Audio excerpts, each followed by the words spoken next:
a'udhu metango nyinina billahi atala lela minash shaitani abo setano la wiswaso ma arrajim. setano me naketa kulla bum fenti bismillah Bismillah. وقال اركبوا فيها بسم الله مجراها ومرساها الرحمن قل أدعو الله أو أدعو الرحمن الرحيم إنه من سليمان وإنه بسم الله الرحمن الرحيم وإذ يو همبي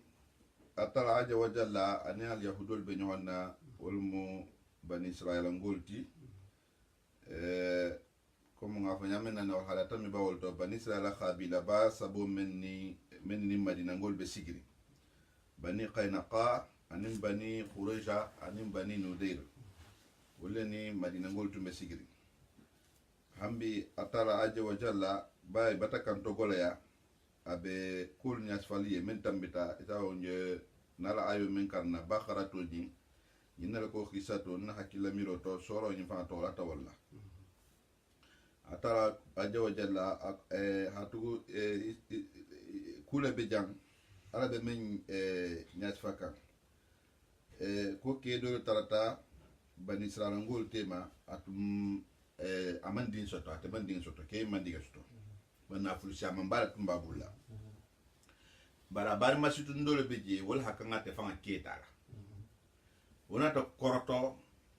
kenyin na sayama alko ase godo ni soto nyamen arata ke fa wala ala ke farin ba ibarato hasiato nyas foro men keta bari I hashutu nyonna bari ndolbe kiline talo wala wo ibarato menti comme ibn Shirina ha riwayato men nati nya hamta ubeda to salmani ma njol nyas faka kenyin nata fure intabuto atala la fangantanga do la bundala hakebuto comme wala am khofa wa fara girimbo ulta to butu girimbo ulta haytumbe akela habila kelo fangati habilo tumbi sarla nyon ka koto dona ta fo tema jebuto ka fo len senyon kere kusifa into bana be mo ben tema jam meta ho ya fasa ko la sahanye ko mo felele tum wala ko fasa ko la sahanye fata la sa khibaru mo menga mo fa fon sa mo holo e fanantare nje ko na billahi musa ha atala ye ko foi se mo fa la yilo donc atala na ta tura nim fa wol ya maro di ma ka tura nim fa sa wol musa da wote men se sa wande ko ina so ne ano wala histoire na to parce atala bena lo fo la nyato sa yi qataltum nafsan fa adratu abol ma mo fa ko men ke taji wa qisatu ko la nabillahi musa ko ye wol to ke hanyin su ne fa ba na ja ta yana so ko ni kuma kan ma ja hatu ya kan to gola bale keja atu atala la fo e ke anyin sofa ida tanyin so mtanu hafa si wasa bal kafiri anyin karo itola fanga ala gole fama hatla nyin karo ke la kuma mense na la gole ata faranta mita dola la ka anyin sofa so to na ta gole ya ida tanyin so nyin hanyaga nyin so nyin ngala nyin so tata so to mchuko to nyin kilinda bulla o fana mtu kala nyin so ko fane agulo la fasa nola ya gurba bo ble fanguna atabo kele nyin karbati voilà nimba afahamula kisa tol fanga joti menara wala fasara butu comme atala aja wajala na fanya nyama na butu afo ako waju kuru ija ko wato finkon inuyen qala musa to mena ni musa ko qawmihi ala maholiye inna allah ako atala ya'murukum abaliya marla an tasbahu bakharata kala hanyin si musunnin faha min si musunnin nalo faha albo dingra dole tala ha ma fure na fure de kunina wala isabo ibaratul israeli no la ibaratu shaman nata dul ko ka dabo le mu dul ko ka kulu le mu bari bon kumal le molti alongo na fa banda même mo al hajigo tin so dingra dole ma hata shawante na ken kunina aketa da badisina aketa udisina aketa barasa disina aketa kundisina mba aketa gulu disina mba ajando le kemo voilà kafra ko ke nyi so mfa qalu iko atataqizuna ayibe mutalaba وزوان tulun mo wala di ba iba fa jele male ba kuma tuta jan kan ba fa jele ma ba ndona ti ya ngo na mo ba ta fa ngo fi se atra nya fa se mo fa la bo nya eta bi so ko ngi jo fa ibe jele ko lo to ma ba fi be mo tar man akete ko me man manolle ndo be so bella ta juna ife mo tala ko juwan tulun na le te ban te tulun ka me so bella قال nabilla musa ko أعوذ بالله mbetango nyina atala la أن أكون ko ngake min az-zahilina الظاهرين kulon baloti ngake jahiloti kulon baloti wala mo ngakutili ngalla manka mentili nalla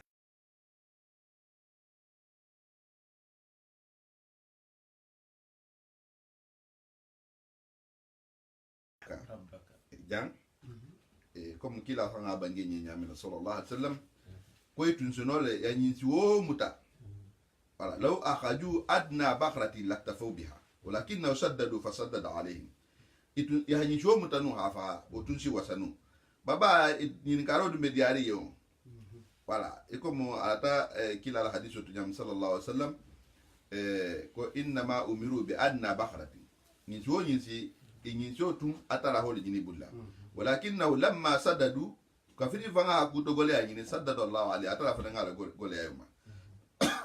وعلم الله اتلا لك لا ايكل اتلا لو انه لم يستثنوا لما بينت له اخر الابد نيتم ما يسناو كي كوم بيدارو فلا نياتو ساي ان شاء الله لمتدنا نيتم مو فنو دي نجو فانجلا يسي سبي كني بانينا يو ايكوبوتو كيما يرغو تراني يبينو يبين faige yari kenye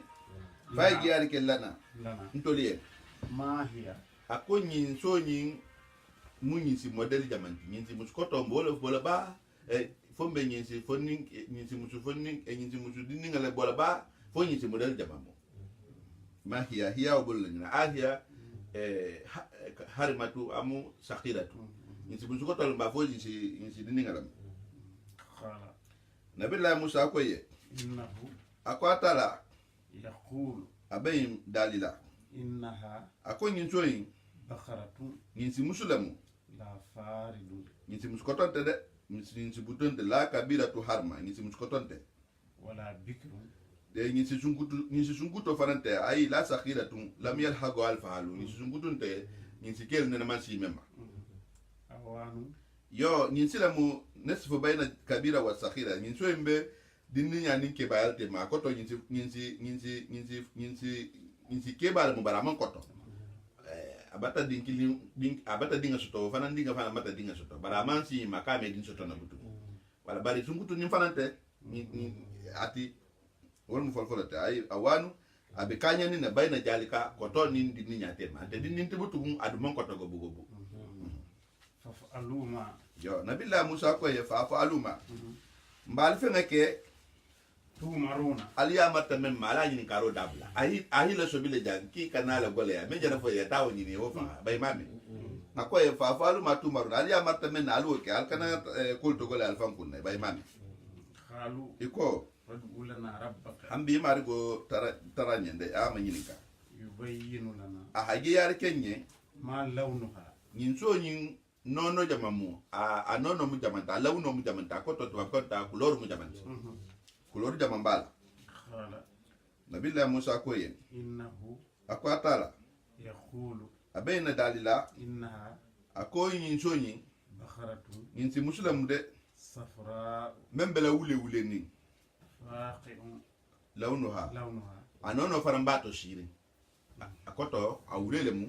ba wule memu wule khay le fana mu wule bato shiri habe ke ko ma hala fin fa wala تسر الناظرين mense la saharla al fanan kawa ni ala sahala haje asakawa asakawa tu ujibun nadirina asala saharla al fanan kawa aka kulor bi seniari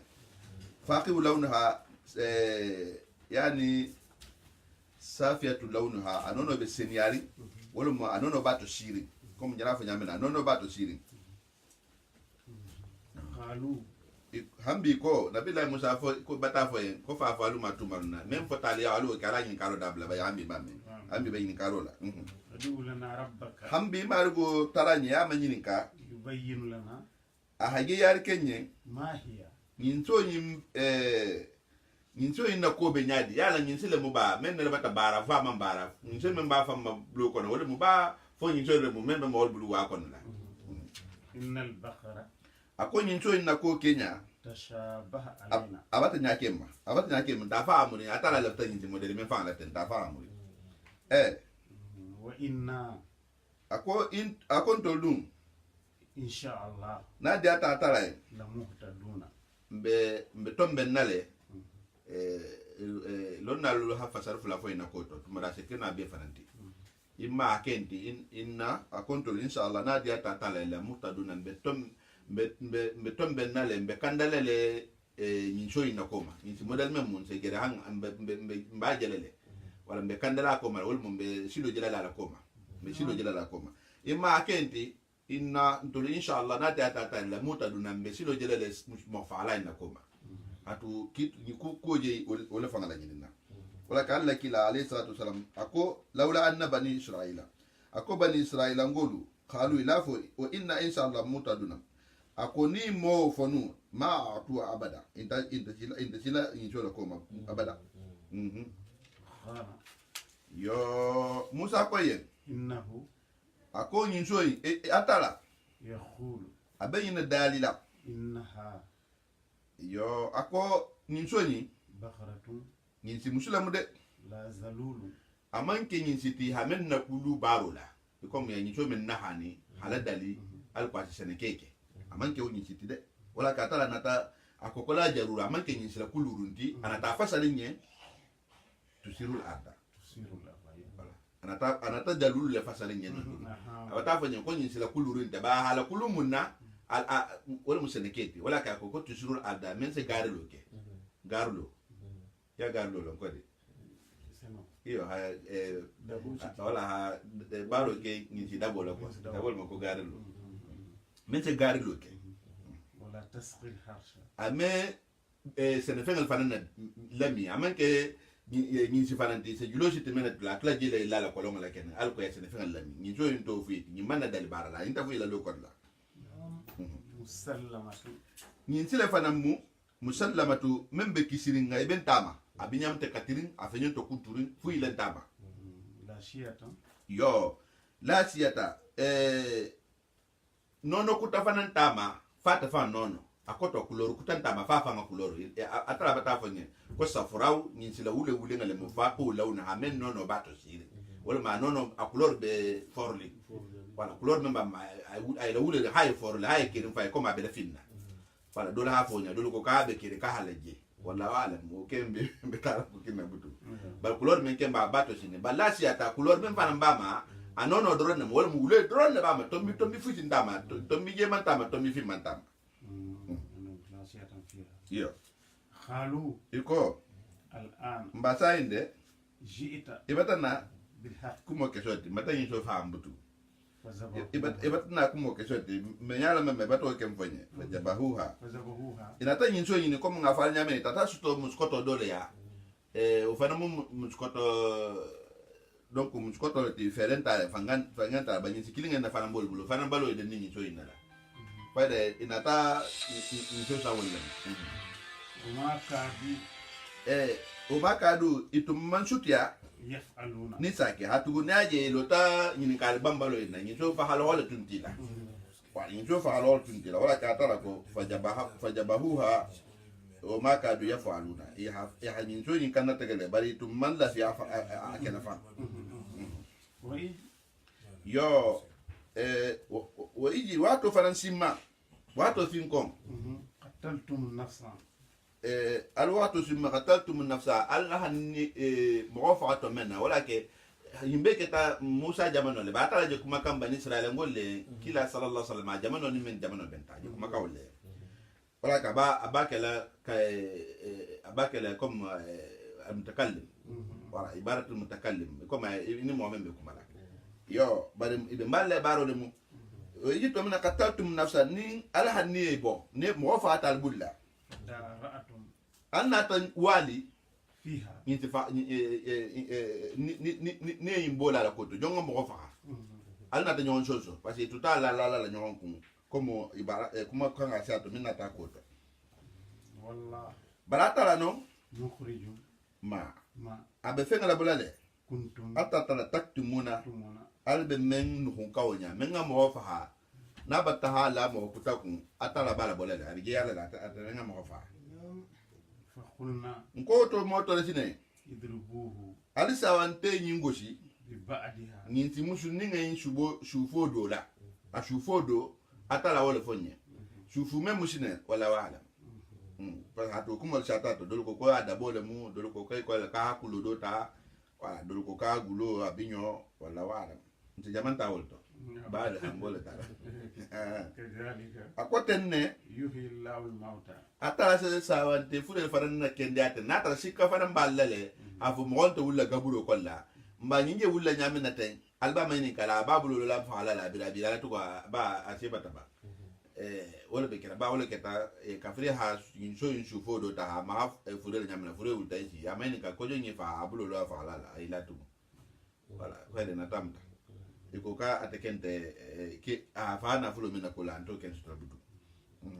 ويريكم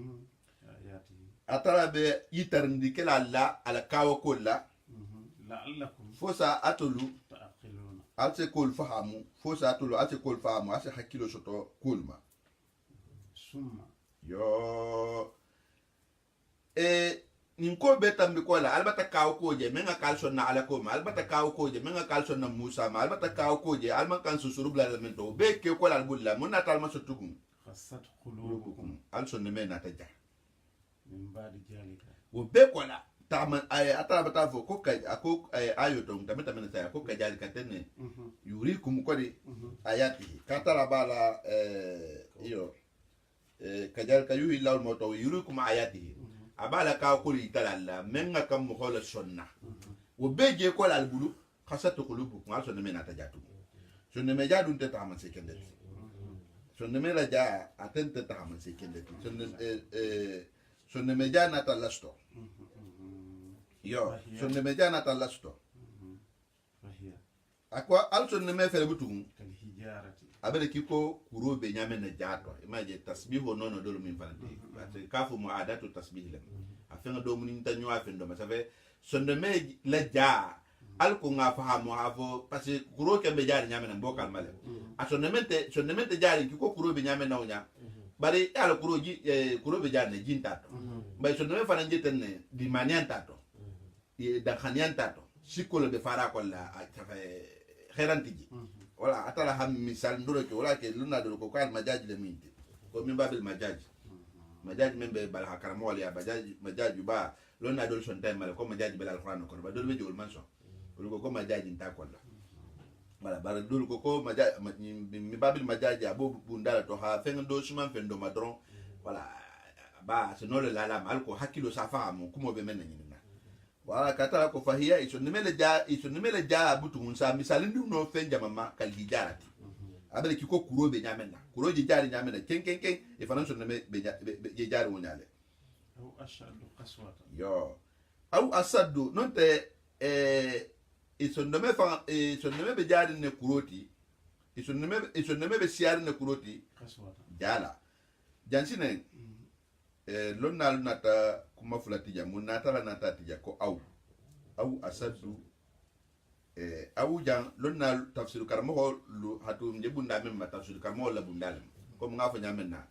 bala karmo la bunda beje fiya karmo la bunda beje nahu karmo la bunda beje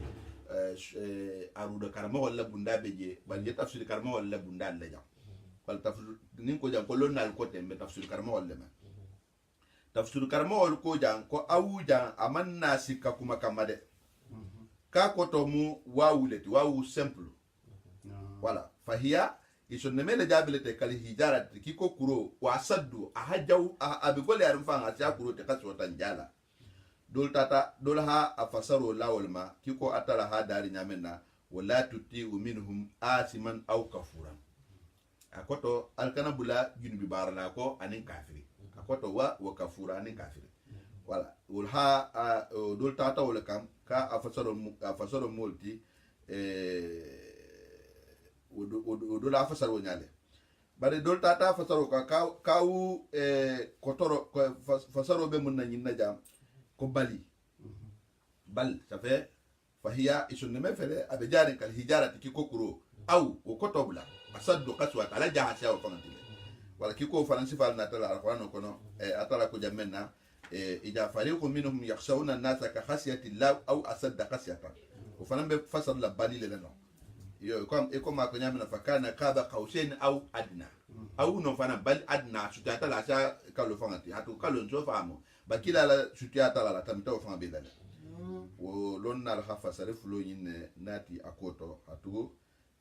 kuma dara bitingal lem wa inna min al hijarati yo akobari kurobe jarne de bari kurulu bele kurolu to lama yatafajjaru yatafajjaru ko nyal se funti minhu kuro men to kurol bele je ko nyaay funtu men to hawoyo wala kiko nyaabe na kamula lele kamula je funtu nun kurole to wala nyaabe atondi kuntama lele kuntama ko je funtu nun kurole to wala nyaabe yimbi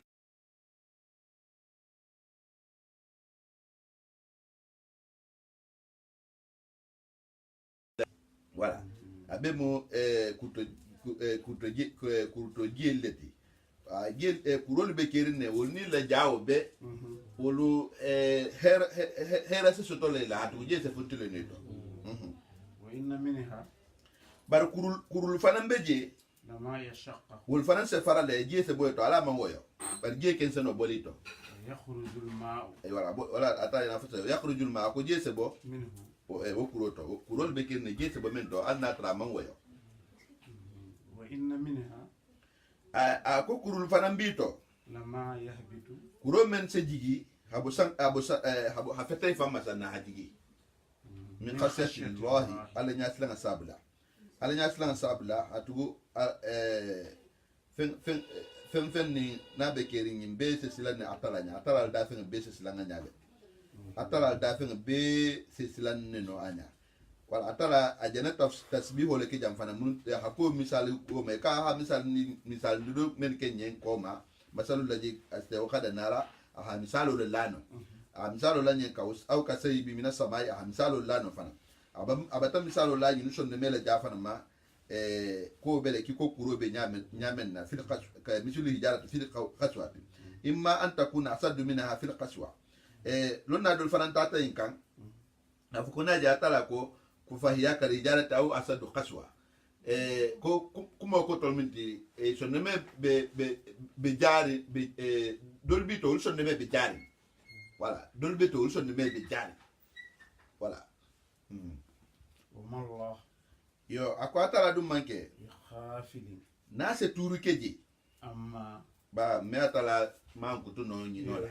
voilà na se turu ke noje amma abo femma ta'malun albe men barla wala ke sonne me jamu masibo balati sonne me ja atu atala yana haflato men fala ko haflato hatta habla dunya kanu balla femmen sonne me la ja se kuna gwalla sim homa atu alla kila fa abaje sallallahu alaihi wasallam ko la tuksirul kalama kala kana kuma shade kuma sha mamba itabe kuma la tun bi khair zikrillah memman ka ala fin ko wote nde men to tan se sin to tanante ba tula garando mu kumol ni marmana kumol ni sumun kutalten amandi mo hola ako fa inna kasratal kalam ako kumola sia bi khair zikrillah memman ka ala kunya ci folati amman ka ala fin ko neti qaswatul qalbi son numero jalam wa in abada an-nas ako mo faran beto soboringe min Allah ta'ala al-qalba son numero dun kelma al-qasi min son numero jari yo wa takila sallallahu alaihi wasallam ahabange haditha kutafanan kolla ako arba ko kunna ne beje min as-saqai wa mukunna gwalati jumudul ayni nya jarinya muhammad memmal nya be jari wa qasawatul qalbi anin son numero ja wa alaikum assalam wa rahmatullah anin son numero ja fa mukunna gwata masedete wa tulul amali anin natajamba ita na to me bande mume ita ne be fenga beka wal hirsi ananu wal hirsu ananu la mera dunya ma dunya kanu ba bu dunya rasu kullu qati'ati dunya kanu mu ine shi dunya la kese ame kuna jara ci moma afatatma'una namu yo أفتطمعون yo afatatma'una afore albeta makhlen ba atul mu'minul atul be nyine ta makhlen ba alben lalal ngoto ba أن يؤمنوا ko al yahudo in ha ifan nadi لكم alba ayu minu jam an yan qadu lakum bita alben ta albeta makhlen ba ko al yahudo in bi fan nadi al mali be sonnal malba la inda sonnal made وقد كان فريق ako jama dol fa tartale فريق وقد كان فريق فريق jama dol tartale منهم al yahudo in to يسمعون men sala melike كلام الله atala la dalikanga la atala dalikanga isalame ثم يحرفونه o kola ba ma yela mala ay yata'awalunahu ala khairi ta'wilihi ba fasar la fasar kutala amanna dignya men ko atala ha dadi nya men na tafsirul qur'ani bil qur'an akofa bima naqdihi mitaqahum la annahum wa ja'alna qulubahum qasiyatan yuharrifuna al kalma amma wadihi be kuma fasar la fasaru hakan la la jammenna ibabo le no halad la kuta من بعد ما fen kola agaluhu ibata kura fahamuna afahamu kola ibulla le yenkena kuma fahamu kola ibulu bi sai la mayela mala habetul fa ni diama وهم akoy toldun يعلمون ibaka lama afaki je menke ka wonte وإذا لقوا الذين iye ako ijala kullajina nini mohol benta آمنوا men tongon diata قالوا ise na foyen آمنا akon tol sontale وإذا ba خلا ikoko alla kila alayhi salatu wassalam wala ha bangi ako madina sate ko huta ko kafiro kana dungi al yahuda buto ni lafta na la madina ko la ta ifanke mu'mino te ha ko mu'mino miti wala itole ke kene wala tala bo ko ya lol ma ko mo lonna ha fo nyamena dingranto afay ni mo hol benta amanu men to ngon diata galu قالوا ise na foyen آمنا akon tol tongo ndi atale misil mo minti nal bes la kili sanana na misil mo khibaro nyina hana kila khibaro nyina sallallahu alaihi wasallam وإذا خلا ba'duhum بعضهم ni sa iti ko ila al yahudu groupe to butu do kilin na kulu nyata إلى بعض do kilin kan قالوا ise da fo nyonye أتحدثونهم afola at nya farike nyunu yamba بما fenna fataha allah فتح الله atala ha men lankenema عليكم alma atala ha men na ge alma muhammad la ko to atala ha men na ge alma abala kitabo to ko muhammadu nabi molemu nonte al ta qisal nyaati faye ko mo alla kila yitol fa nano menke afo ko abnawlo khirda ko ikhwanul khirda hina no menke wala khure bani khurijatul tarim bani khurijatul nothe alay kiliringe ko ya ikhwatal khirdat wal khanazir wa ya adat at taghut kafuro fotiye fayda kuma man diye ko kuma na akhbara bi hada al amr muhammad jonga info muhammad ya fo go woni de mo bota mo momento al yahudo le molde e koy idolu yenje katul me be jigini le kanja to le ba fo kaye afala ta kuma fo muhammad nal moli men sta ke madaliloti ibol maja atu hadisuna afala nya sfari ki yamba bima fanna fataha allah wa ta'ala min lankin mandiri hakida de marlati al wasta ke alaykum alma يهاجوكم fi sataha al dalilu shotalma o fengala ata tanyi nyati faye men sita ke o lien dalilo ke atulma عند ربكم al marigo batala أفلا تأخذون fala al me hakilo shoto shofo nyonye أو لا يعلمون ata ko yembutu awla yalamuna afala nyi al yahudolo afala may lon bay ha long ibe tawkanne anna allah أن الله katala ya'lam ma wala wa hafenga lonne يسرون ibe men gullo nyo yala nyo honte ma ya yahudo damma وما يولنون ani be fem men la ken mala muhammad na saiboli atala ba be kalmale ibe men fo kay damma te ma gullo to ya al yahudo damma ani be na men fo muhammad na mo le jeto atala ba fo be kalmale ومنهم أميون yo al ummiyun jami ummi fa huwa ar-rajul alladhi la yuhsinu al-kitaba ya me arabo le ko ummiyun mo wala mo memme safero keno ba ni ha sa fe fana halu anya ko tama karana wala ke kila alayhi salatu wassalam ataraha amahan kuto la afo ma kunta tatlu min qablihi min kitabi wala taqutuhu bi yaminika idan la aqaba al-mubtilun na taranu sanim al-qur'ano yin hanay kanu itun kusanna safero la ni safero fanan keti etun karan etun sa karan no atu kila man karan sallallahu alaihi wasallam aman karan amon kusan safer la ni ata fe fana la ya me karan wala ke alquran jigitu mo mo do tumber je men tun sa alquran safer alquran ayo do jigita lundo a jigita nyamen na kila men foye to tata do ko ta safer bara atama abaje o amaje parce que abe mi tabara atama karan no na men foye to men karan te do le sa safer parce que atala bala na kawa atala ho ke hikmatul faranti al ko mol kan ta fo ka fa al ba safer ka al do maki sama voilà adum amon kusan safer la ni a safer fana ama karan no ni ha do ay aketa tene atala ko umiyo molati ke mohamed me safero ken ni asa fe fana halo ya ana karando itafolo ko umiyo atala ko butu o minhum ummiyuna ako ummiyuna fana bi itema ummiyuna fana bi tema wala muiti mohamed me karando me safero ken la ya'lamuna al-kitaba wala ima tara je ummiyo fasal la butumu la ya'lamuna al-kitaba wala moti men te kitabu ko kalama la ya'lamuna al-kitaba men te kitabu ko kalama akoto la yaktubuna itol mesaf imefen safeno kitabu kono wala yaqrauna ma fil kutubi men faran be safeno kitabu to ime fanan karano la amaniya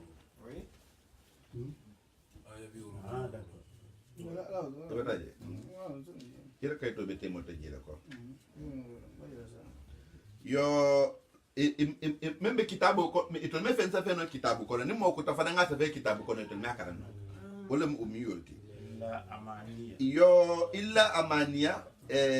amaniya jam fana lon nar ha fasaro men foto mbodo le folade illa amaniya abu talha men fi la hamta abdullah ibn abbas ma akoto illa amaniya illa ahadith fo sumu ko voilà ibe même fola ten intata kan kitabu kolla baytul fama londi tibul ni ba safela ba be même fola le ante kala fiti illa amaniya fo sumun kumolu abu tal hatta da joti voilà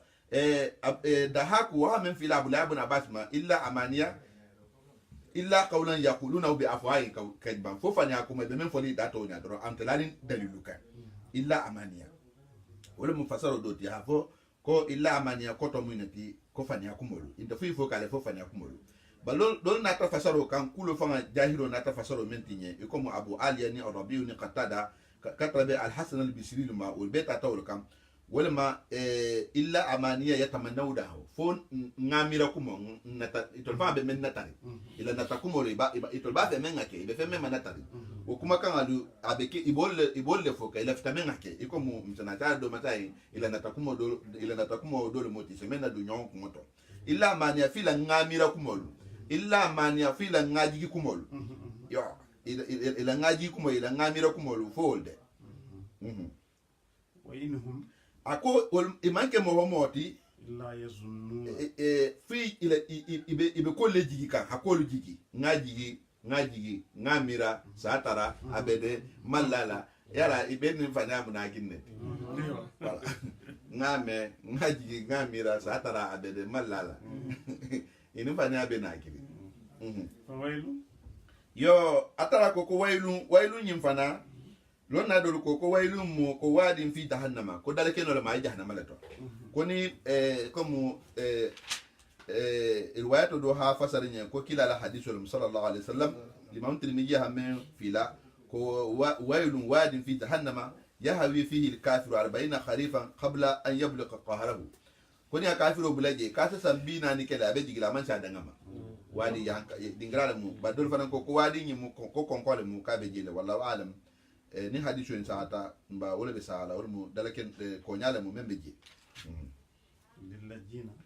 ako yan waylun dingrawo butu lillajina mo hol yenne wo be bar lim mo hol yen tubuna alkitab membe kitabo safela butu aydihim ibulolla ifangal be kitabo safela ifangal be kitabo la boli fama summa yaquluna ukola ibena la fola mo hol yen butu aja ako safero en men yenti kuma kan ayi mi indillah in fatan ta talalla yastaruna samanan yo liyastaru fi se falindirike bihi wala samanan te songo fenna خليلا mento no hado akoto ba asirawu mbata fa sirawu bele kuma afenga fali nyoma godo bibulla kitabo benta bulla ngana kitabo di buli fana ila godo mbata fali nyoma wala mo firoti nyoma bayi wo sirawu afenga fali nyoma voilà donc ñun fana jara munke dunia bunya men biyen al yahudo lu la bunya men bi kan uru yinta men biyen mo be do afenga men dili ma dibito e jana wala sugandi hala la sariya bula kumo yin ku malati be hakay tajele mento voilà be hakay ta ba du alquran mu alquran na tan kawani kangala ma kolo kon anan be la kawani ni ko jawo ja ko ya yal munafiquna e kala fo de kije madina munafa wala ma de men ni kila jamono be into doro ma de daji go la hito le ke munafa woti wo daji go wo no tarati faranto tu ini beki ini bata de kuma kangala ناتنا كو جاوجا كو يا ايها الذين امنوا كو مؤمنون يكرا فودي كو ينتول ما ونيا voilà donc songo men ngawol doli ke muminoti ya fana be jila lu mena no songo titala ite muminoti de fo songo la hajati hatarila ma kuto men fota mumino le ko to la tarila na ko jamena ko le jina kafaru ko men fara kafira te kala fa kaji makka kafiru le ma ignorante de daji go le fota men ngawol ke kafiroti o daji go no tarti fara na to be tar la mo ko le وكما نمن تاتا حد جاما سيما خسف جاو وجاي يسامي لا ولم يحردي ني تاتا كيوتي عفوا يتبي كوم لما كتاكا يتلا بنيات ما كانت نياونيا على اتلا دو يا بن اتلا لا سريان تينيا بنو على كلا لا سريان تينيا بنو صلى الله عليه وسلم على كلا لا سنو تينيا بنو ني تكي نا بنيات ما كانت جي يتلا فرمو سكانتا يتسلا دوا فنين سو تابلا جي فلا نبوتو يتجو ما كانت كانني يبي بولو ديغلو فرمالكين يبي تلا كيتو كولا ina اليهود اللي بيتكلم parce que le fana bunya makanto wala hibla nyikal فويل awi mo do se awi ke a contrandi ko mori a conto ayo donc a mekiti wala mori a conto nyadi to c'est comme c'est yalla to ma madrasa ke c'est na kindia na mo limu do tumbi ata awi ne ke c'est ko awi ne haydo ko mori a ko sakhara oh mais wala o mun kunto kumoleti hatugo men se moria vreke ma fo de men be moria kalbante ya ko men se moria vreke voilà o lu se al c'est ça fait men ke hadu mo hobulla donc dalilu bola la hafo ko se mo hajo jarale no atu ba mo la ha fati alu karane ha mo sulol kala jaralo taratato voilà alla kila saibon mo hol fantam mitale menaha ayo shafe kila ayo mendi maki dingal hijabala ya ta dable dingal kanna o saatale donc no surato farana ko saatale ha fenkaran ha tupije to hadimo ma jarala o to butu mo menaha mo sulo ke onya ya godo dile saibol halam te data kila ya kode ya be ngale dima o saatale donc o ninni me confondino ñun mo golleti menu dina nyato ngollemu ni so ni tol sun tonta no to ngondiata mo men bi ko be sabla dino e be sabla kila ko non quoi donc mo jama men bi ko nyaal ko kana ta ha boy ko wala ke yiban tu ngondiala ayo njikita wollema ça n'a rien à voir avec moria ma fo mori kalbantel de ko moria vrai men c'est ni mo nati si hajo bla hadu alki alko hajo je sa ta tra halu walu ye na so sa fe hadima sa fe hadima hagiro be ke ifan sugula kilanga hajo le jarula men nati ka hajo le jarula inta go do mla wonyade o morol mollema voilà yo kuma be afram ba de jaro wana lokuna voilà ni ayo ni mori amman kukilna dum bara mo sto no tan la mo holto di men be al mor ay se no kala mor baliti jamal mo men ko kiti do an nan mutu men bi to la men se donc to la mira to ni ta to nyafo mo le oto isi le jamaje se iba ngafala voilà aussi fa voilà wolle se no compare la ja yana tambi ila kuma ni hakumo ya ngakumo mela ko madrasa karamo la tra kusbala attaque kala quoi moro control ayo njati na hakumo me bari mo biya mineyina ko hasefero fanke hadi mohoma wadaje comme yamani ko ko be fawili le yaktubul kitab bi aidihi tawa shin nasu mun sabe hadi mohma kuma mun soke ko be kitro kon la anda kon la bari ayo famata mo fam bole ngako ay non non jol ma ba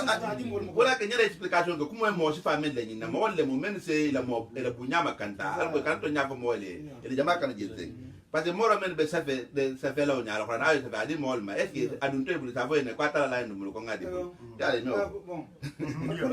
voilà il me yon ta o ça foi ne kala dal kan ale mo ni ayi de ma si hajo dal alta si hajo dal il faut le foye mais foye abo nje ndu ni blata la jara dum ko ngadi bulla tanare na ba mo le fan kenya ko le mo fan gurbal ko ko mo ko am ga mo fan ka mani ale ba kaso ala tafsir la banki ya demi 3 na ta tuba c'est wulu man hakilo ta ko ka mo do hen question fengela si a jumbo ma jata kindia fan kenya ayo ko grimbo sa parce que mo ko bitu c'est mo surundi akaramo men so fo yalam fongole mo men be ko to ani men ba kontro toujours be sila dalilo ke kuma kandole ti sa al na tranto fa la nyina quoi voilà non te na tra wala mo mo men ko ça fait ko mani il a dalilo ko kilneti avo ko kila sallallahu alaihi wasallam ala fo ko ala tongo la ça fait ko la sani ça fait ko la ko kila man na isi na ko take mo men na ta mainika voilà a jabiro ke ça fait comment voilà inna ruga wa tiwala wa tamima silikum kala fo ko la man na isi na ko adun kila fo siliko menna wolu te ça fait men dem mo holma alquran kulutunte silikuto ya fe ngalem voilà donc o bale mo kutan nata maini ka fraro bangi nata maini ka mo shuro koma voilà ki to se mo shuro me ko shuru kuto ya tata anata jabi akoma ara da yan fa ha o fali ya fa donc e dumbe nata silsila to kilina makwa donc wala ke le na do ko kota nante madame ibe alquran ayo sa fe la parce que ni alquran ayo sa fe adu mo bulla e jo mata la fla nyotino parce que donc ni men ko kal alquran ayo mushir kuto ya di mbay batala kwano ke mahluko e bata ke da fe ndo voilà ndolu na akida to ko la alquran ma tala dali kan oni ko atala dali kan wala ma tala la dalilo atu atala voilà dali ko moy ngay tala le kabrin alfa folo li ta fote ne kala dali kan sara ulul safo voilà mo do bata mira fo ko ala dali kan mo te be akite comme dol so fatawa kama ko akili tuje parce que akita ole ko da so kan ale mo so le safo da fe ma ko dali se voilà kakan so jamano jangol dum wol tatale na très bien foka voilà ba me so imam so no ba imam so la femme e ha me sarakulo se empole kala dali sabule iyo safo ngani karo kama ngani ni de safo sarakulo safo sarakulo sarakulo la femme ni kama sarakulo safo maningol faran safo voilà ça fait ni dara gambi ma fa tafsir karna mi be faran safo ah wala ba me so de cameo wala ba me so de cameo voilà voilà atala alfano matala dali kangaleti o kamala atala alfano de dafe voilà atala kuma kangala dafente o kamala ni men ko ni menga alfano ayo sa fe kiadu mo bula kibata fula ka fala ma donc e bata alfano ke fen ko tatimenta ala ibata menta atala la kalamo ibata ke dafe no doti men sala fula nyoya no o kamala on te tonya ni dun dato hein ni dato voilà atala dali kangala na jebe fatia sa fe la adema voilà iba sa fe la alquran hijab alquran atala hijab parce atala kuma kangala me ko mun ya fatia karan asa men kila ne adema ufana mbole kala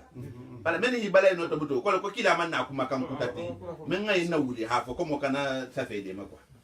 wala ke dalilo te bara fo ko ku kutala de je on de voilà wala mu ne alla ma da sa kalmo wala fa de mbay da dalilo kente yo yankato lahum abon mo wala aminga wali mem fo sai ko wadu fi jahannam wo wailun wala hum wo boliye mimma kafirin fenna katabati aidi ibulolo hamen sa feten ha de bende atala la dalikante ko waylu ako yankato lahum wo boliye mimma kafirin fenna yaksibuna ije baro men ke kay je bara men nate yankato bi yangato khalu iko dan tamassana nar yo comme nga men fo sai ko ali akudolu na ise ko miri alle te famma ifanga la il la tege ifanga la lamane ya e ho do kuma ka men do lo du nyon ko to atala ji wala fani andi lay bulla jang ha fo ko to lu te du na jahannama ko fo tilbina ni doron ko ibe mbala ha tilbina na men ke turani mbatola ko hatu kuntunni ngi kitel bole kala jahannama ka ko la ka tala bila bolaji voilà ko la ka atala bila bolaji idol fana ngay na dun nyon kunto kito be ya jankato sotola le ni dun ta jahanama kono ko hay hati sajaratu jahum yirjo kotola yirjo membe jahanama ko sajaratu jahum ko ni isita ko to jamena ko noto ko jahanama fanga se dala sa jahanama ko fa bata bata fe to se ta ya tata yo de le la du nyon koto ya yin vanna du nyon kunto ko ngati binan ko men fo ko to be ta tribunal le kala jana ko ni bota yebuto ko misil mo le be na jahanama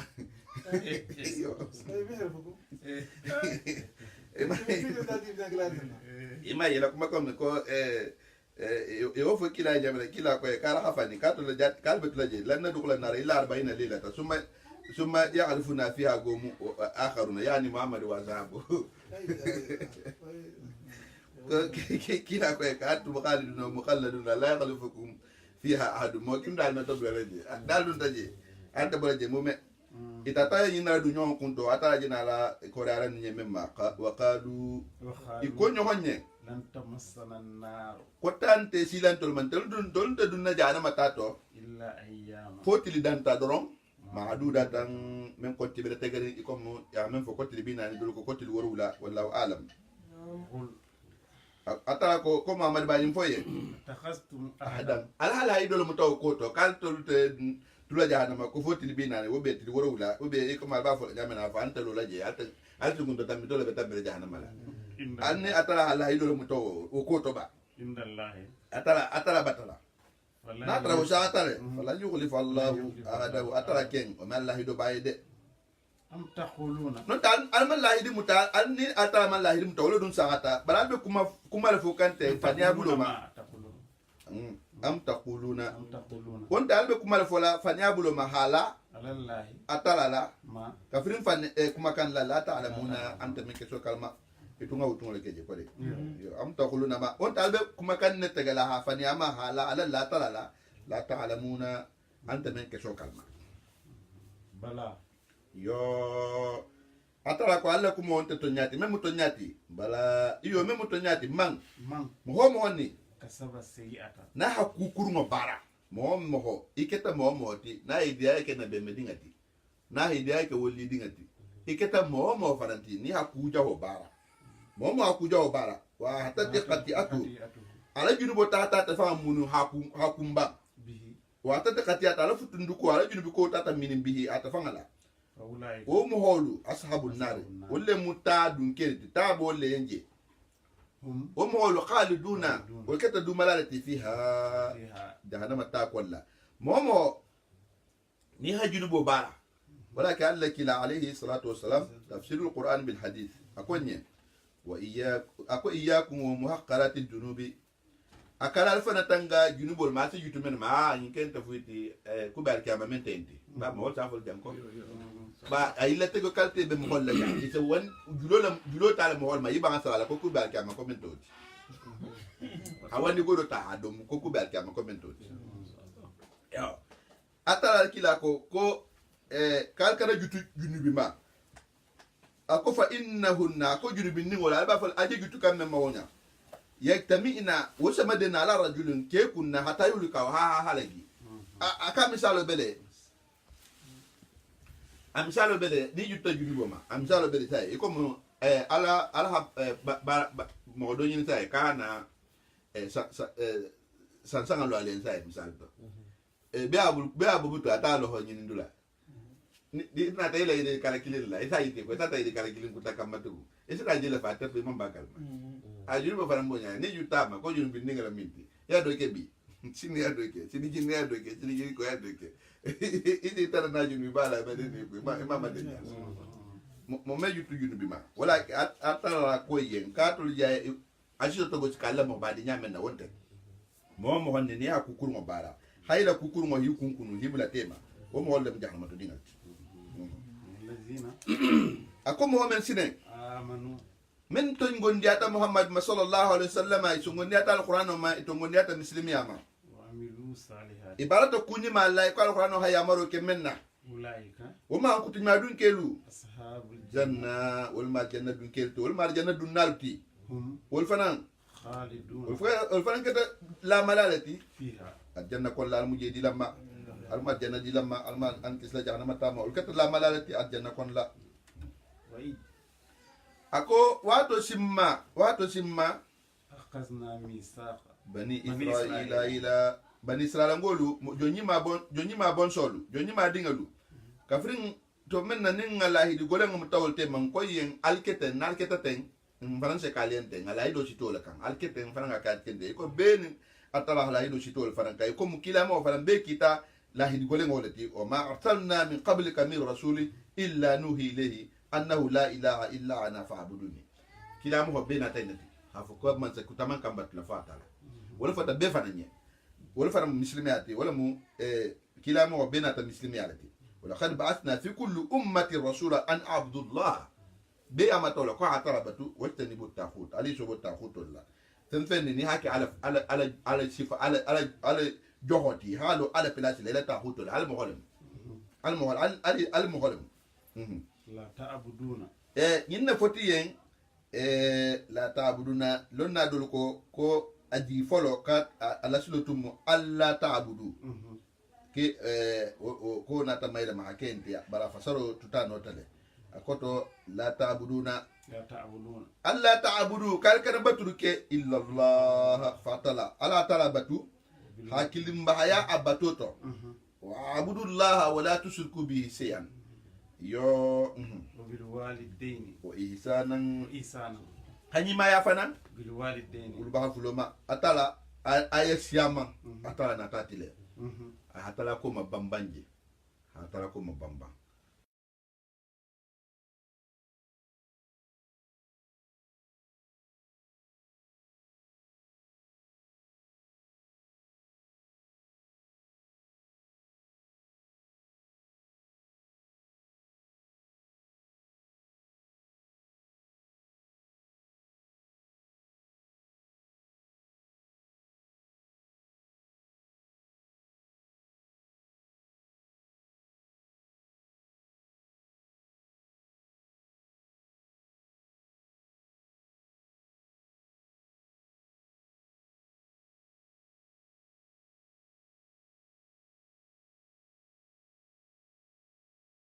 Allah kila alayhi salatu wassalam Abdullah ibn Mas'ud radiyallahu ta'ala anhu kila sahibu lunna balem kita mo lati men halundo nyinin kila sallallahu alaihi wasallam Allah kila men kan lundo ako ayil amal afdal ako baro be ko jama ngafsa akaye ka salatu ala waqti hasalu ka waqtu to ko samante barti al hakolo moti baro fen ni mo jomo shufo saki ale salo babi santo ako kutum ay wokola kan jama akaye ndi ako birul walbini atala hako kola abul bawo hakolo joki jela iketa keta muso foni mandu futo la ebi ulba hako e medeni la wala ke ni wulo li yudum dingra mento yakane ila jaji ila hero be jela fona kukuta tata tarato de membe ala soso la nyinda ba fa fo ni dina bangal fonu kukuta tata taraje mem ulba wala tay di kafiro ma misal to wala ulmu kukutal wala ba ulba ko hagole betege mo hakay jantu ba ko to akay ko chuma ay ko la kan jama ko jihad fi sabilillah ulba barka ni ngatala altam kila altam jihadu dalaja wala nin tata hadiso fanna sa membo contraire la Allah kila alayhi salatu wassalam hayin bangele lunda ala saybo ya ko ala ukhbirukum aw qala la umbiukum bi akbar al kabair comme ma al khibar ya ba junubo be men ngasabeti qalu bala kay ko yum ba fe hafoni qala ko al ishraku billah haflaka fa'alama wa uququl walidain anu ulba shosho ulba kata amani wa shahadatu zuru ani seden juriya yinata kila la hadithu to comme alkhana yo jeme nyas fala nyem atara ko folo wajil quraba nawa وجل قربا wajil quraba anim bari mashutumolu ibari mashutumolu ni a hero soto comme mba fala na subu konta ni a hero soto ikana ke lengoti de lengo jangol sa memma ko mu lengo leti lengo mu iri joleti bimme fala nga kotola ko ita hera soto wan ila mo sa to la me wani mo la ko ka ta hani ko man foye ko le ki ha dam te kotola foto ina kilingal ko le fa kilingal ko le fa fala dingal wala ko lay ni men mo bemba kilindi o ko lay ni men mo lu kilin kon la o ko lay la ha ni men mo habila kilindi o ko lay ni men mo shate kilim mo holti o ko lay ni men mo jabana kilim mo holti wol be hakko be deni la ni a hera soto itamu la ginen golti sani itilin Senegal la ta la ginen folo wala fula kay la hera dum le ba nga bu mbay non yo e ba nga men non sana ta hera danda wani mo wala sa danda fa mo wala ni tamu tubangol ti sana ta hera danda ko na kirin golla ta de tuba folo voilà donc wala fula kay la hera dum le ba ma shutungol ina kilingal ina fa kilingal kan le ma tole na kilingal nyala de la hera meti wol ma ومن فوي كل الأقرب ثم الأقرب ولكن ترى وجيل قربا أني بار ما شتمولو الله كلا عليه الصلاة والسلام يا همين كالوندو كمن أبر كيلو لامن كونغا كنا نيا كله جوني أكو أمك إنا فلو ثم ما أكو كجون تون أكو إنا أكو ثم ما أكو جون أكو أباك إبابا ثم أدناك أكو لمنغا شتلا ثم أدناك أكو منغا شتلا منتي إلا نيا فنغا سو ولا نيا كم شتلا نامي تطلانو أدينا كيلين المفلو wala ne ke makuta so tejo di fa akin ngal fana wala waliyatama ani al yatim wal mu jonuti bulla bar la de mohamed bulu mohamed parce arabo li yawut moto ni ko ni mo baba bande bata kal yatim moto hatu kelle te nin no ke otumo ni bulla bar la de mem bulla bata kal yatim moto ni mem baba bande bata kal yatim moto wolu ha hinna wal fana atara ko ala ya moro mo fananti masakin baro don na di ni ato de ma fa na bata mukallaf ya ni no kera fanyo on tari yatimati de wala masakin ani miskinolu mu'minu fenti bulla atu miskinolu fuqarolu so soro fa tratale tema afoko jon me makin kirin jonti miskino ani fuqaro atu ma ko fuqara na atu ma ko miskin lo na so soro tratale tema je atu ne jatulu ka hafi kono la sa ya nabillahi hadarham mu'min la kullu motati akolo ko miskino le tumiti bar kullu motumi bulla le balo ni kambe wala ke lo da do tata ko voir le makini kiride miskino wa khulu wal masakin ani miskino wa khulu yo nalbe kumala mo hole fana ala kuma nalbe kumala linnasi mo hole ala kuma linnasi yo masajin ko la na kuma so nyonta wa khulu nalbe kumala ala kuma linnasi mo hole husna kuma nyimala nalbe kumala mo hole ala kuma nyima fo yen ala kuma ku yen fana ni nalbe kumala mo hole ala kuma nyima fo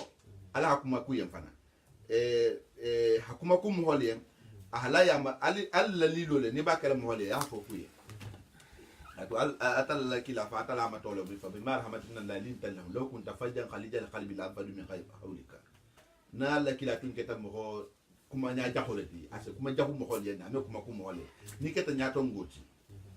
mo hol be kuma li te nya me na ite me jabi wona de do di min nimba se na do male lundo hadi min mana kuma kuna ala digi kan na kurata ita hala ben kude voilà parce que l'imam c'est mamoun ibn harun rashid misil mo la man sodol me ko ngabani abaso men la ko wulu mo bani abaso mo do na taro ya hima dangama masa kurmo mo nyamen na abi kuma la nyamen na hajirin fanande kabra kurata baraka ko ya rasulu ko hakilo soto ko atala hamu hokile menga fisetati mo hofana ma menga kurunta fananti wala mu Musa ti katala hokile Firauna ma na mira to Musa fisetati le Firauna fananga kurunta fananti le mara akatala kay no ko fo khulala o khawla le wala ete je kumalante nya minete mo memo wala lite ito so kurunga belana voilà donc atala ko ka hakuma ni be kumala mo holien ni surtout ni keta kawani bolati keta fuiti kumo fo kumo holien wala e kana mo holu la libi na nika no te dala mela e kana mo la libi ke ka hakilinta tintala mela e kana mo la libi la tinyaro folo te li fondala la lilo fa me ko ne ko kan ni nasihatu am holla li ase ke men na folo ni be mo la li hala hakilma ya itala folo o ko la ne am fa ya ba mun dala ba ni ka ko ito ma kinta ti te dun te jane bo te jana fa ya futi fa abe ke lan fa iba fa la harbi ben an hadra kuma ken la hamda wala ke ko hakuma kum holye hakuma kum holye ya maro bulo masine fatandro bulo ma ala hakuma kum holye وأقيموا الصلاة yo o kola sine atara bata abata yalo dino fan kon la dino musiki fulo ineto wala dino musiki fulo inti al ibada wal muamala ini atala tema o mu al ibada wal muamala ini jonyo tema ini sigi nyol ini bar masuto ini kaf nyol ini kula de nyol ini tama nyol wo mu fennete men faranse mo lo du jahannam wala abatan su yindi muamala to fulo la abatan abutu atala fanga taka wa aqimu salata ala salo fanana lo haka nyama aka watu to وآتوا زكاة ala haja ko fanandi ala nafulu to ni sabo balbulla ثم توليتم la hido wala sital bani israila ngol bulla ini atala tema kitabo men jikitima wala safeta ko le wala fanana muta bari marbara atala bolma tumma tawallaytum ثم توليتم alnati kola di alman so mbara lala إلا قليلا fo mo dantanni منكم alto وأنتم atul albele alfele tugo hansa yin fana موردون albe kola dun hambe anta jeto jeka وإذ akot ba menna fana ambi wazukuru ya fin konni ke yiji to menna fana al fin konni ke yiji to menna أخذنا bitakakum ni ngalla lahidu gole mutanna la lahido men siti nga lahido taliye mumbe lahido kon la لا تسفكون kuna دماءكم antal nyohon yolo bonna al yahudo ni al yahudo man kan nyohon yolo bonna ko mu dinan tuma bebe tenne allah kila alayhi salatu wasalam aha misalo men la ko mu nga même fo tasbihu balaga bulo mi kila tammi ko la sallallahu alaihi wasallam aketa le ko londi tunte kenin ko tama patu kila nata londi menti sallallahu alaihi wasallam ka feren alquran bulo ma nata fanga la bangelu wala nata ke sursu fanga ti londo fa je so sori jamen na butu ako masalul mu'minina ako mu'minul misalu bele fi tawaduni ila nyon kanoto o tarahumini ani la hinno nyonna o tawasulu ya ani la nyon joki nyoya di manjilati di jasadi kiko fate abe fate be nyamen na mu'minul farambo nyala afelente ko ni angara jamano do le sa sai ni ka fro ko palestine be nyamen na ni palestine man de fuila ndo mu fata vingale to arabo le moto bani hakuke palestine laje ni mbajele tele le bene to la wala muslimi al na tawti wala ni hakuke ni ku ha mu'mino do masto drasa to be to wala e comme men keta venezuela wa to bene to o tili fulo keta bene chuno le to ko abe kiko fate be nyamen na fate kili itastaka minhu udu nun sufo do ha idala kasi tadaa la usairul jasad fate to be nyon to bula be be sala kulo wala minal huma kafirin sasal la sahara ni signalo o kamala ni bulo hidi min sai ibulo se kisabuti imesino enya mesino ni mo kumati ati tor al mo kumati la sito wala donc abole ma farantumbo nyala tala ko ene kikana nyohon fa ikana nyohon fa ikana nyohon bay satela ikana mo madema yo لا ولا تخرجون أنفسكم alkana nyohon nabo من دياركم alla lul kono ثم akhraltu anna takhira wala ma alsonta وأنتم atul fala butugun tashhaduna albe sediarin ukola fo kalho wallahi dum tatala albe mbal bulla ثم أنتم atul fala butu atul bani israel ngo men jabalurunde هؤلاء albata ke mo hol tibi تقتلون أنفسكم men be nyohon fa ka وتخرجون fariqan فريقا jamadol be jamadol la bola منكم alto من ila ديار lolma تظهرون albe nyon demaro kela أي عليهم wo mo holuka bi ismi junbi baro la عدوان ani ya nante ya ba comme na afo men ka afo Allah kila alayhi salatu wasalam abena al madina to menna ahatara habila ba fulale beje sa fodo ko aushu sa fodo ko hajra jonu fanan ci ñogol mu habila ba sabalati yani bani israila ngol to wol mu bani qainaqa wala khulafa tum atondi aushu le ba do sa ko no mayrema comme istata sa fel nya ko tam men na khulafa menti bon ngaji la dia bo nya fala do sa ko no mayrema la quoi ba to kuro bani qainaqa wala khulafa wol mu ila aliyelu wotum aushu le bani no doro ni bani khurijatul fanna khulafa wotum khajrajul le bali khajrajul ni aushu yunu ibemo arabu kafiro le bari hakelo men ka se muhammad kelo do fa be ta men ko bukhar khajwatu bukhar mo men fata no c'est trop ki misil me anarin e kanje butum alla kila nani sallallahu alaihi wasallam a holle bulo du nyom bulo hiki hakki kinti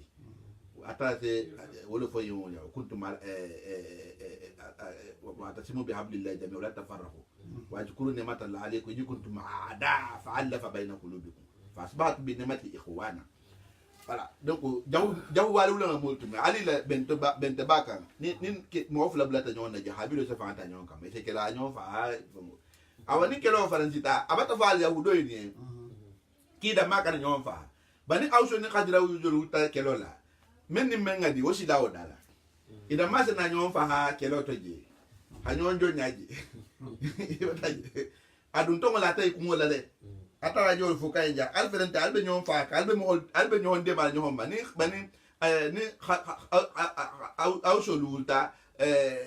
bani kana qawul faransa wal hilo ete wal faransa se de ki be khadira jol kella wal fanna ali se wala yahudo da masta be min kele bera kilen ta ñom fa ja ñon jonya atara bol mabutu wayatukum momen alde men tala jonya gulo maten no dun natal kan ijomma usara ijomma tufadu wala malbure mai bati muta kelo tonya tufaduhum ati kumaka parce que wol fanam fota fanam be al yahudo la sariya ko la hafo ni al yahudo tara jonya to yakane haka hore o bi la sariya ko la ni ha memu ta kelo to butu so godo ba haka hore idu mata dol fa kelo to yerma fa ni tata ya kelo ke ni amen muta jonya bulu maji ite goro la nyon ka wolu kumobo yo atala bol mabutu yo wa huwa wal men dunjoti muharram ikhrajuhum walla bo sate ko no haram tale alaykum alma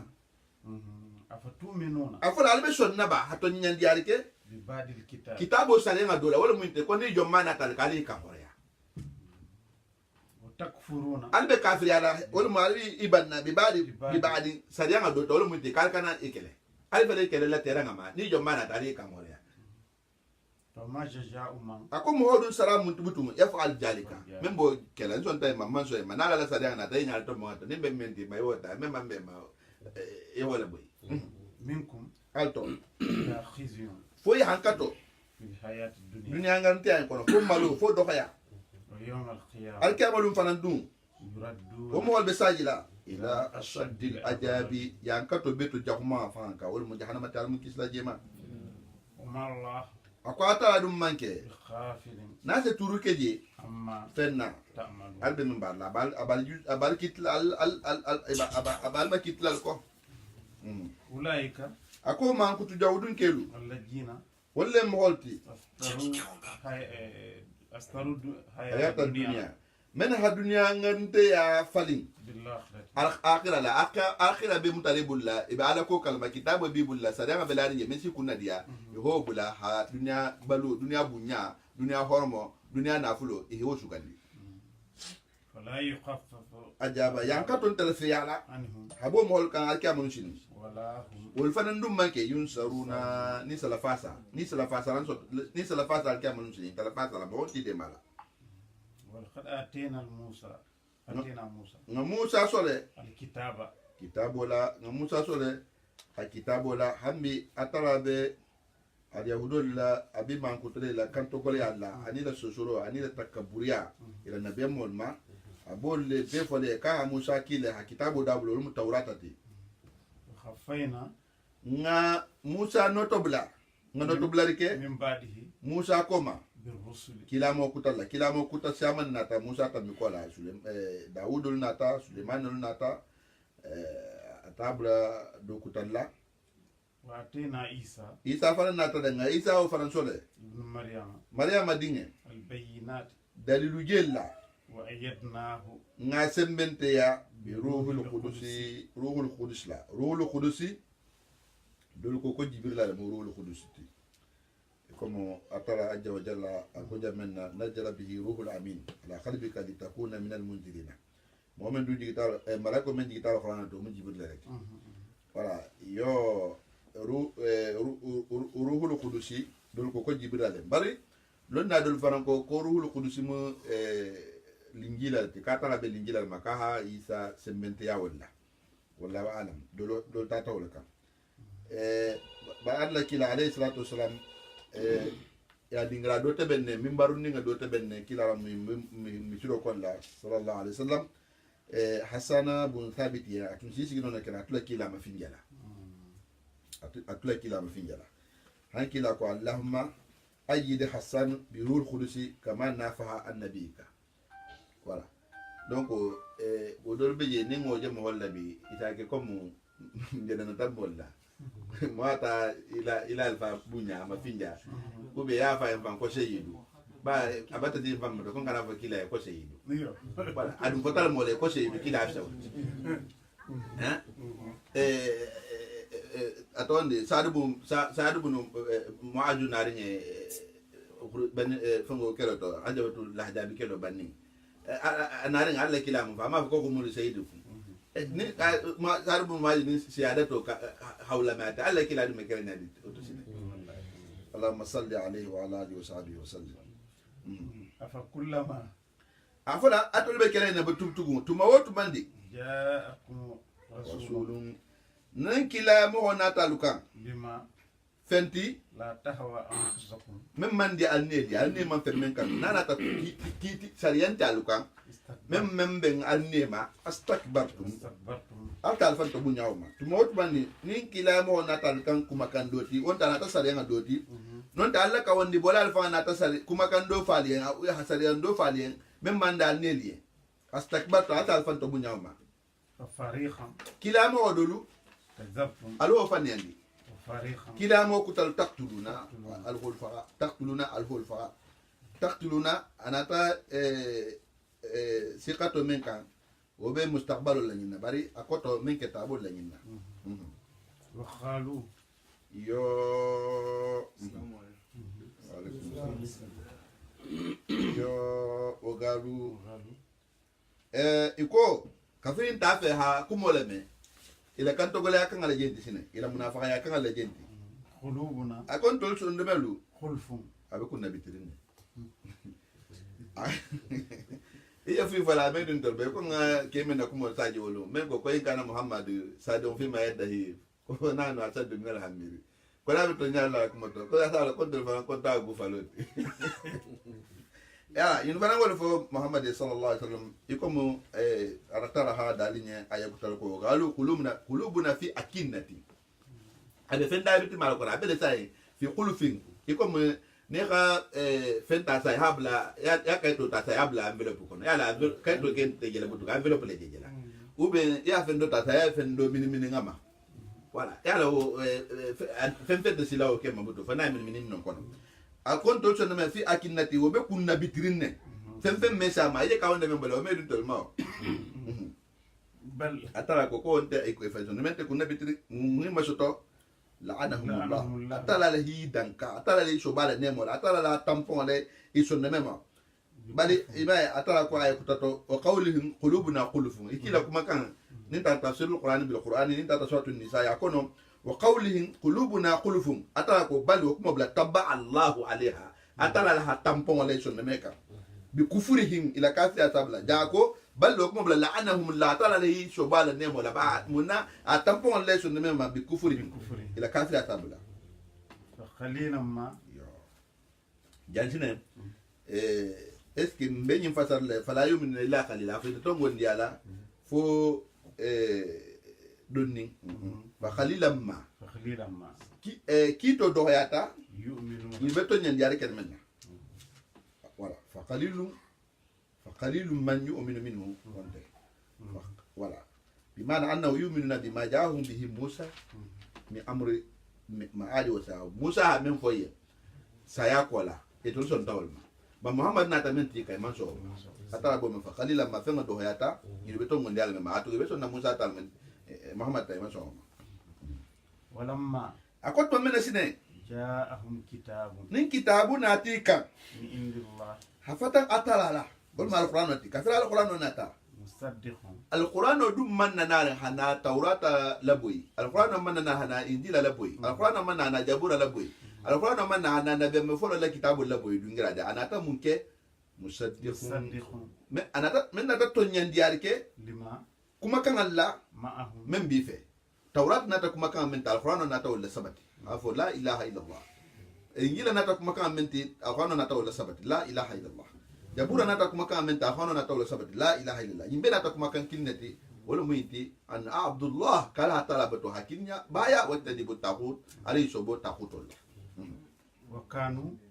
bari alquran men nala to men na isila tawnto ya ta men mai tartale من قبل sani muhammad hanayka sallallahu alaihi wasallam sana alquran no haji يستفتحون ibe de ma kumo nyinina على الذين mukol makafaru كفروا men kafirata yi yastansiruna itun tartale utumoto sani kila ana nare baytol mu dina dunkelleti kitabo dunkel miti londi dunkel miti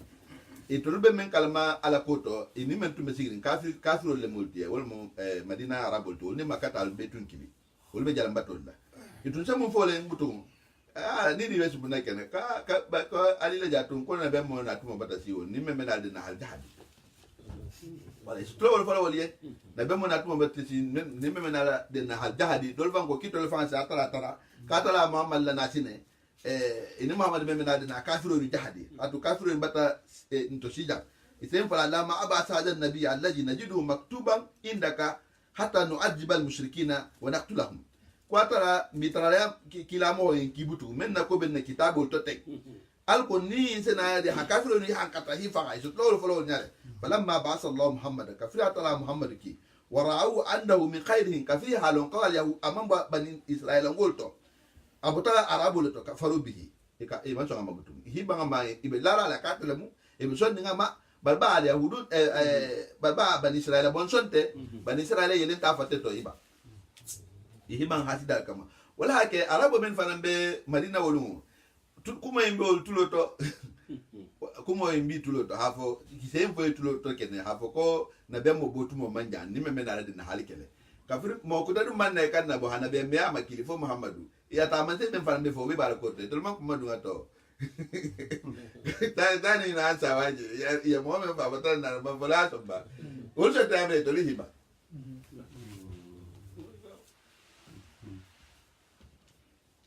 walaka atalako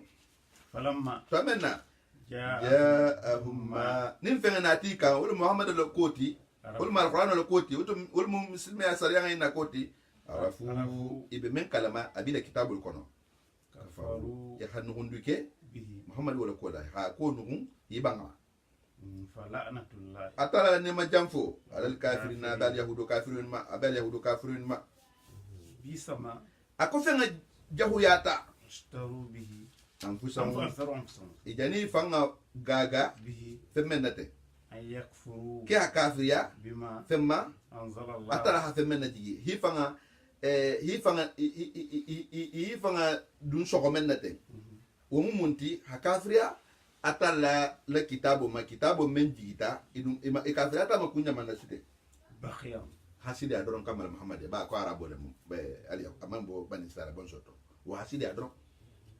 hasidi akamala an yunajil allah أن ينزل الله katala hala jigri ke min fadlihi ala fonni sira ala man mohoma yashau ala ftala men yami ibadihi ala jongolto hum yahsimuna rahmat rabbika kafir maka kafir faranko inyontema alquran la ko muhammad la ko to katala mam sa te bele sa kama alquran la jigi momo ko fama dini korto ko sa te fari ke ba ko malul ha ko sa te fari ke ba ko malul ko wali dubun mu khairat al bida atondi abul habil bida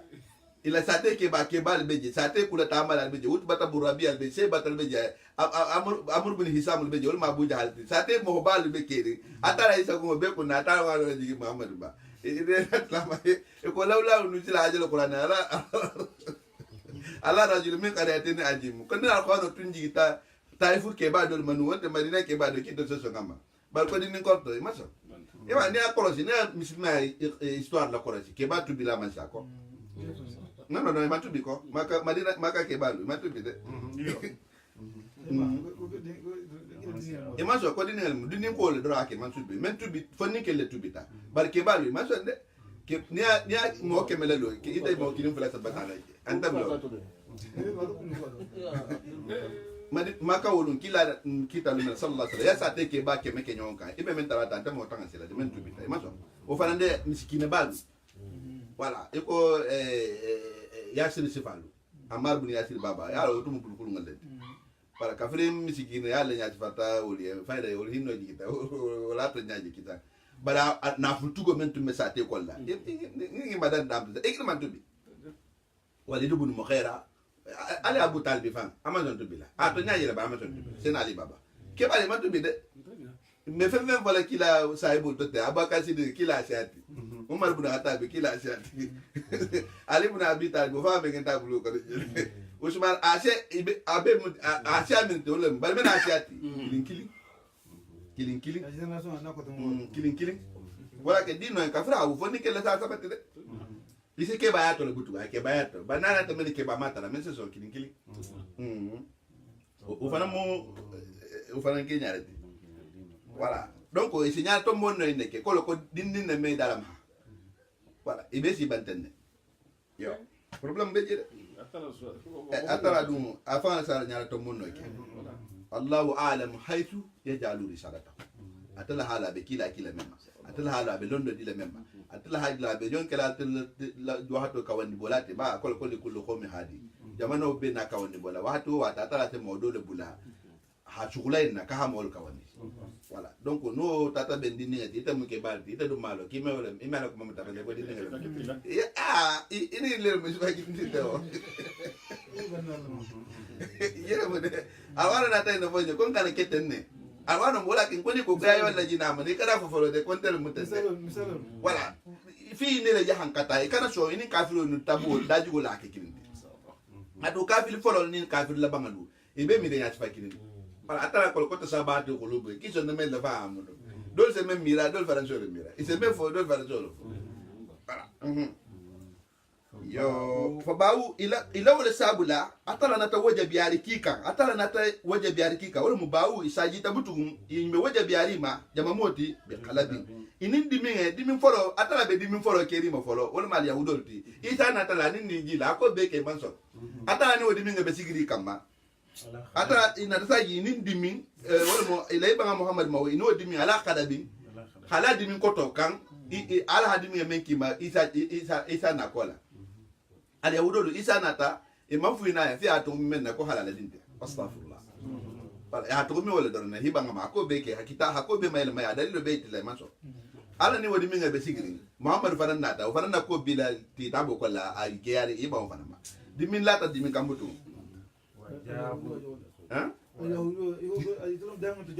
ya kurne ako ya hankato lil kafirina muhinun men do hoya sembo habu lil kafirina ko bal yahudo kafirun de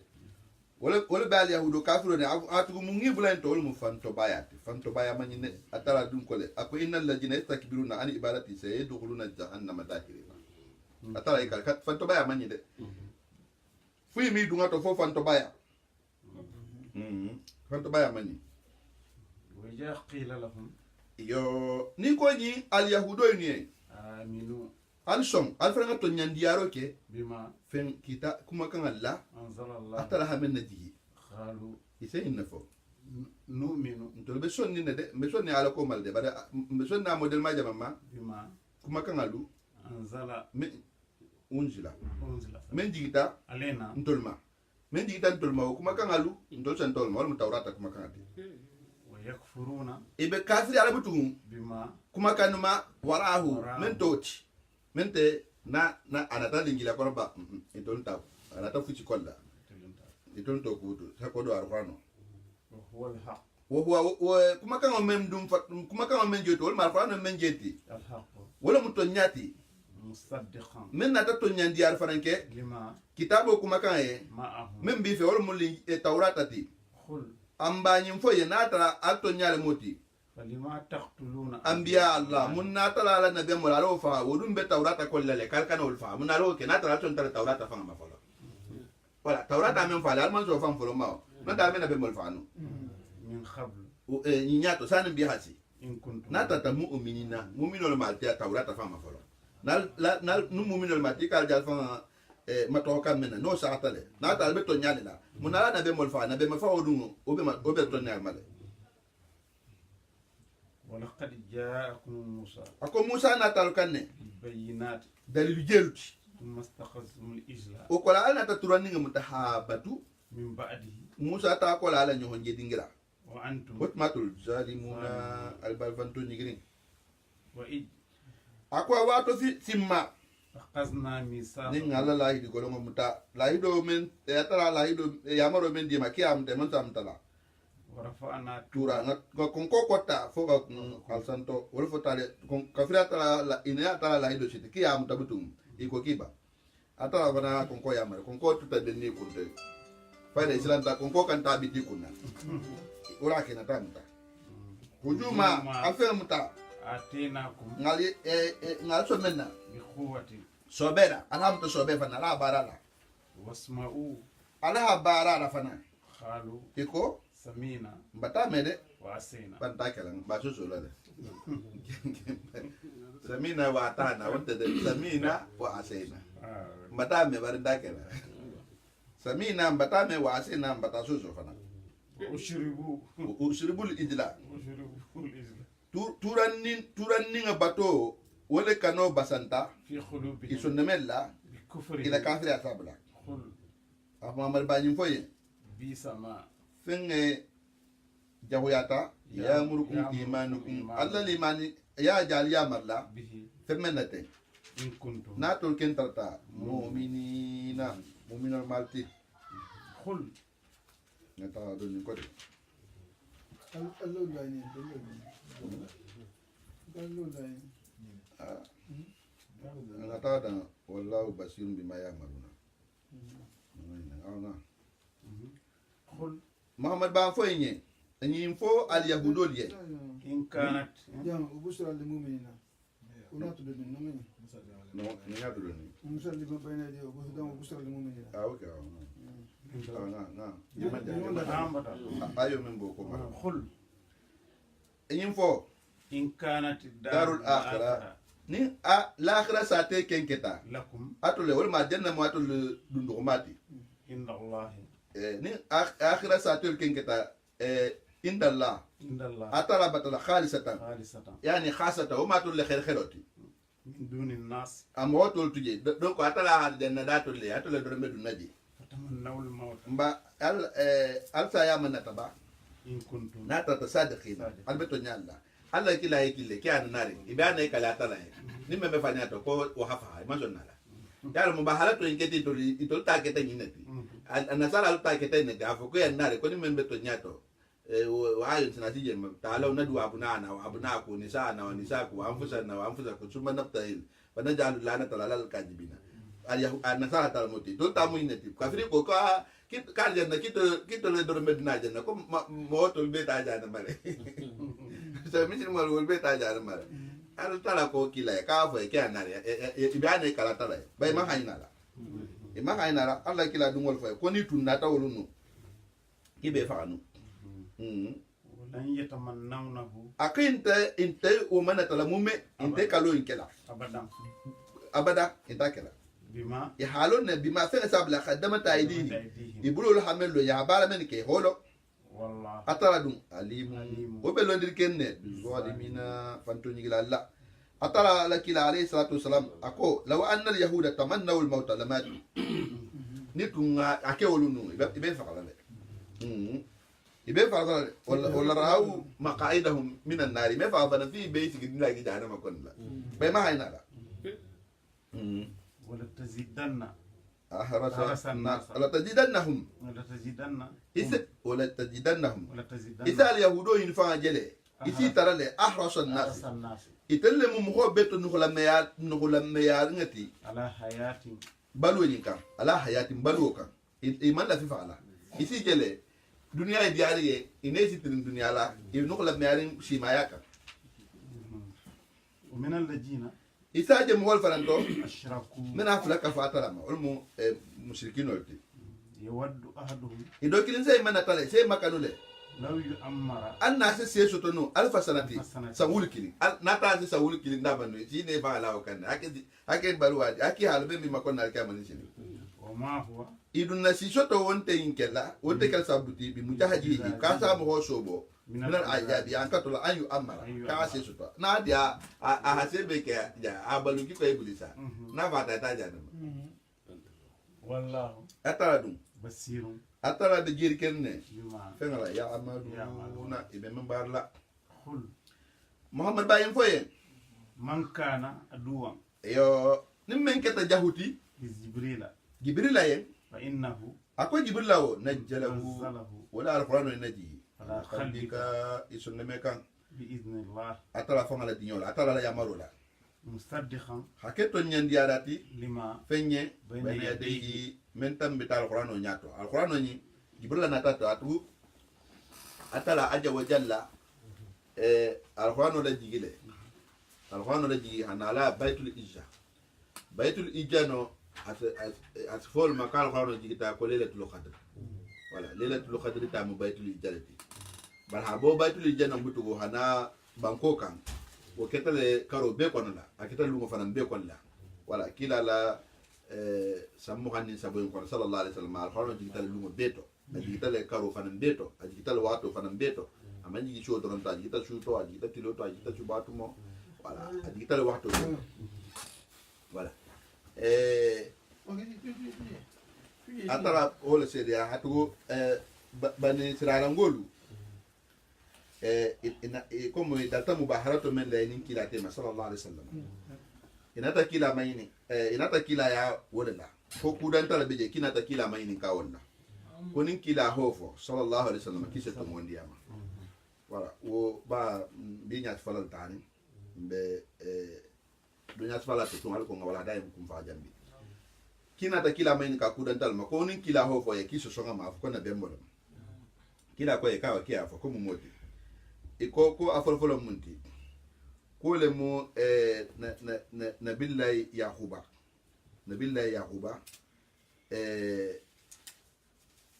atondi wa femmen na tonga fama wala kuna ni horofo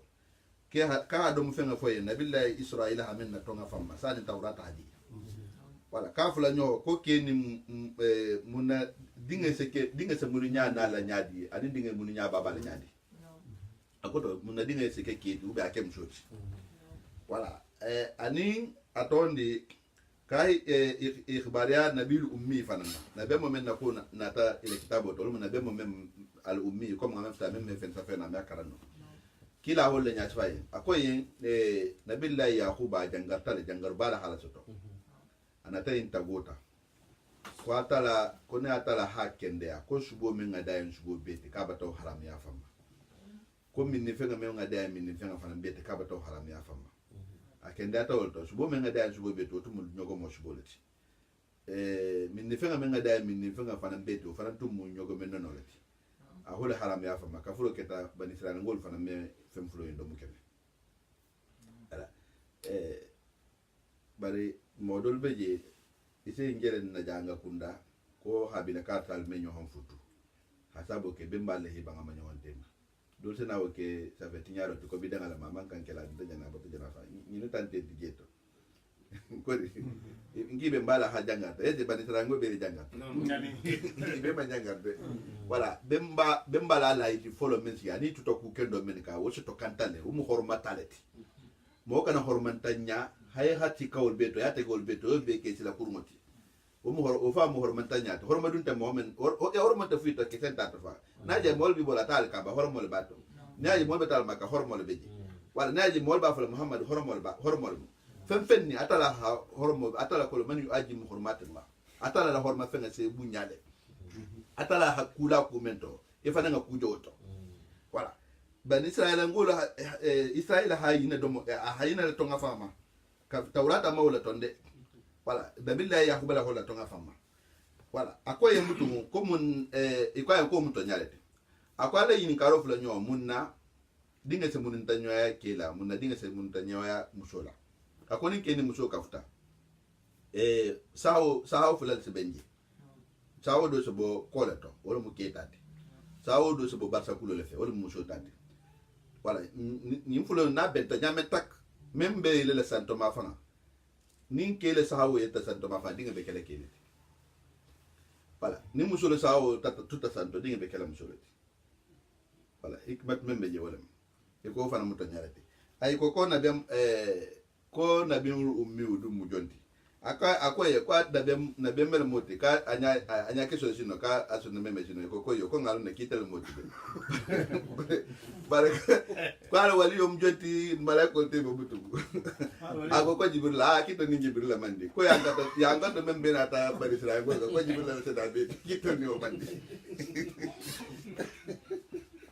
kwa kata ko kulu makana adu wali jibril la ni